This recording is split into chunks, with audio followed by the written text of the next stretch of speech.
જય Jinendra, welcome to Sanjeev Kapoor ખજાના. હું છું અમીષા. આજે હું આપ સૌ માટે લાવી છું જૈન રેસિપીનો ખજાનો.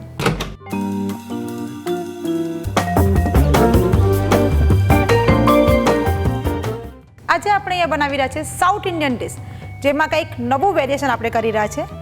આજે આપણે અહીંયા બનાવી રહ્યા છે ઇડલી સેન્ડવિચ. નામ સાંભળીને એવું લાગતું હશે કે ઇડલી તો ઠીક છે, પણ એની સાથે સેન્ડવિચનું કોમ્બિનેશન. યસ, આજે આપણે સેન્ડવિચને ઇડલીના બેટરમાં રેપ કરીને ઇડલી સેન્ડવિચ બનાવશું, જેની સામગ્રીમાં આપણને લાગશે ઇડલીનું ખીરું, બાફેલા કચ્ચા કેળાનું પૂરણ, લીલા મરચાં ક્રશ કરેલા, બારીક સુધારેલી કોથમીર, લીંબુ, સ્વાદ પ્રમાણે મીઠું, ગરમ મસાલો, સાકર, કોથમીર મરચાંની ગ્રીન ચટણી, શેઝવાન ચટણી, બ્રેડ સ્લાઇસ. સૌથી પહેલાં જે આપણે બ્રેડની અંદર જે સેન્ડવિચનું સ્ટફિંગ કરવાનું છે એ કરી લઈએ. એની માટે આપણે આ કાચા કેળા જે બાફીને રાખ્યા છે એની અંદર આપણે આ વાટેલા લીલા મરચાં નાખશું, થોડું ગળપણ માટે સાકર નાખશું, સ્વાદ પ્રમાણે મીઠું પણ નાખી દઈશું અને ગરમ મસાલો આપણે હલકો મસ્તો નાખશું. એની અંદર આપણે આ બારીક સુધારેલી કોથમીર પણ નાખશું. અને આ જે લીંબુનો રસ છે, થોડું ખટાશ હશે તો એ વચ્ચેનું જે સ્ટફિંગ છે બહુ સરસ લાગશે. હવે આ બધા મસાલા સાથે આને મિક્સ કરી લઈશું. આપણે આ બધી વસ્તુની તૈયારી કરે છે ત્યાં સુધી આપણે જે ઇડલીનું કુકર છે એ ગરમ કરવા માટે મૂકી દીધું છે, તાકી એનું પાણી ફટાફટ ગરમ થાય તો ઇડલી સેન્ડવિચ પણ જલ્દી તૈયાર થઈ જશે. આ આપણું સ્ટફિંગ તૈયાર થઈ ગયું. થોડું એની અંદર લીલા મરચાંની તીખાશ પણ છે અને ગળપણ અને ખટાશ પણ એની અંદર સરસ આવી ગઈ છે. હવે આપણે જે આ બ્રેડ સ્લાઇસ છે એને આપણે કટિંગ કરી લઈશું. એને આપણે 4 સાઇઝમાં કટિંગ કરી લઈશું.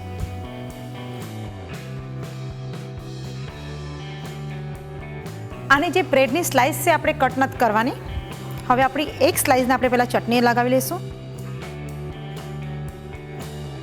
બીજામાં આપણે આ જે કાચા કેળાનું સ્ટફિંગ છે એ લગાવી લઈશું. અને ત્રીજામાં આપણે આ જે શેઝવાન ચટણી, જેની રેસીપી આપણી ઓલરેડી યુટ્યુબ પર કરેલી છે, તમે ચાહો તો એને યુટ્યુબ પર જોઈ શકો છો. હવે આપણે એની ઉપર આ લેયર્સ મૂકી દઈશું. અને આ જે રેડ છે એ આપણે આ રીતે એની ઉપર ઊંધું મૂકી દઈશું. આ રીતે આપણે બીજી બધી પણ સેન્ડવિચ તૈયાર કરી લઈએ.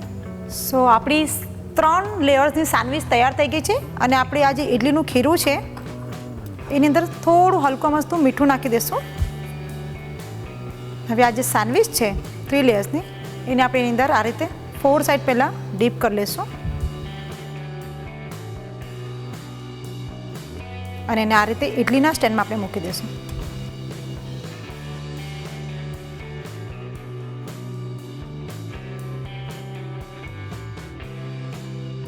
આ આપણી ઇડલી સેન્ડવિચ તૈયાર થઈ ગઈ છે. અને બીજી બાજુ આપણું પાણી પણ સ્ટીમ થઈ ગયું છે, તો આપણે એને સ્ટેન્ડને અંદર મૂકી દઈશું.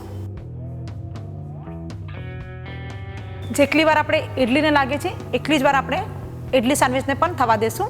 આ આપણી ઇડલી સેન્ડવિચ તૈયાર થઈ ગઈ છે. આપણી ઇડલી સેન્ડવિચ તૈયાર થઈ ગઈ છે. થોડી વાર આપણે એને ઠંડુ થવા દઈશું, તાકી આપણે એને ઇઝીલી કાઢી શકીએ. હવે આપણે એને આ રીતે વચ્ચેથી કટ કરી લઈશું. હવે આપણે એનું પ્લેટિંગ કરી લઈએ. ને આપણે આ જે ઇડલી સેન્ડવિચ છે ને એને સરસ રીતે સેટ કરી દઈએ. આ આપણી જૈન ઇડલી સેન્ડવિચ તૈયાર થઈ ગઈ છે. ઇડલીમાં એક નવું વેરિએશન છે, તે ખૂબ જ સરસ છે, કંઈક નવું છે. તમારા ઘરે કોઈ ગેસ્ટ આવ્યા હોય તો આવી જ કંઈક નવી વાનગી બનાવો. તો ઝટપટ આ રેસીપી નોંધ કરો અને ઘરે બનાવો.